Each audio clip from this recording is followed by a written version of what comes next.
Ms. Ocasio-Cortez. Thank you, Mr. Chair. Mr. Cohen, I'd like to quickly pick up on some previous lines of questioning before getting into my own, so I may go a little quickly to get it all in 5 minutes.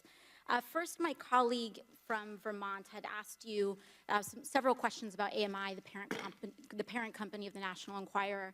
And in that, you mentioned a treasure trove, a quote, treasure trove of documents in David Pecker's office relating to information assembled from all these catch and kill operations against people who potentially had damaging information on the president. You also mentioned that the president was very concerned about the whereabouts of these documents and who possessed them.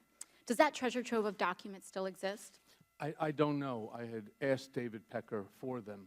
So you would say the person who knows the whereabouts of these documents would be David Pecker? David Pecker, Barry Levine, or Dylan Howard. Okay, thank you. Secondly, I want to ask a little bit about your conversation with my colleague from Missouri about asset inflation. To your knowledge, did the president ever provide inflated assets to an insurance company?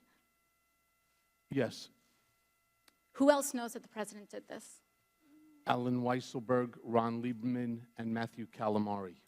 And where would the committee find more information on this? Do you think we need to review his financial statements and his tax returns in order to compare them?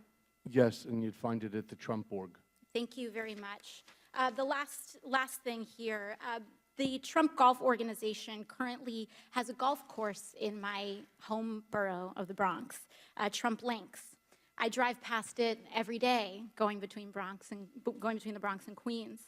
In fact, the Washington Post reported on the Trump Links Bronx course in an article entitled, "Taxpayers Built This New York Golf Course and Trump Reaps the Rewards." That article is where many New Yorkers and people in the country learned that taxpayers spent $127 million to build Trump Links in a, quote, generous deal, allowing President Trump to keep almost every dollar that flows in on a golf course built with public funds. And this doesn't seem to be the only time the president has benefited at the expense of the public. Mr. Cohen, I want to ask you about your assertion that the president may have improperly devalued his assets to avoid paying taxes. According to an August 21st, 2016 report by the Washington Post, while the president claimed in financial disclosure forms that Trump National Golf Club in Jupiter, Florida, was worth more than $50 million, he had reported otherwise to local tax authorities that the course was worth, quote, no more than $5 million.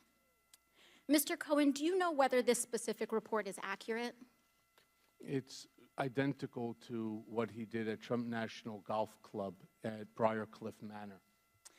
Do you know, to your knowledge, was the president interested in reducing his local real estate bills, tax bills? Yes. And how did he do that? What you do is you deflate the value of the asset, and then you put in a request to the tax department for a deduction. Thank you. Now, in October 2018, the New York Times revealed that, quote, President Trump participated in dubious tax schemes during the 1990s, including instances of outright fraud that greatly increased the fortune he received from his parents. It further stated from Mr. Trump, quote, he also helped formulate a strategy to undervalue his parents' real estate holdings by hundreds of millions of dollars on tax returns, sharply reducing his tax bill when those properties were transferred to him and his siblings. Mr. Cohen, do you know whether that specific report is accurate? I don't. I wasn't there in 1990s. Who would know the answer to those questions? Alan Weisselberg. And would it help for the committee to obtain federal and state tax returns from the president and his company to address that discrepancy? I believe so. Thank you very much. I yield the rest of my time to the chair. Ms. Presley.